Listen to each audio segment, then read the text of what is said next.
এ সাপ ধরবেন, এক কট্টা চাউলের বিনিময় সাপ ধরা হয়। হ্যাঁ, এই মাছ চাপে করেছে পোলাপানের রে পাগল। এই হাপে কামড়াইলে বালা, না কামড়াইলে পোলাপানের অন্তরে জ্বালা। আর এটা তো আসারের ডাইলগ, এটা কি কইতা শুন? পুরানো অভ্যাস তো, সারবার ভাই না।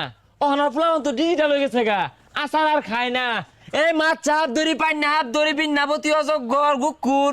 এই ছাতাই রেগুলা রাস্তাঘাটে হাম আছে, বাড়িটা আমাদের আইতো বাইরে হয় না, আকবার গেলে ফর্সা করে গেলে ফস ফস করে। ফস ফস করার কাম বাজে, এমন এক ফুমার বাম ওই হালার গুবরঙ্গ নষ্ট হয়ে যাবো গা। আইন ফস ফস আওয়াজটা আছে না, এই যে বিত্তায় এক মিনিট হাই চট না মেরে না জিলিং গেলে হারাম ইনো কি ওই জন্য যা না রে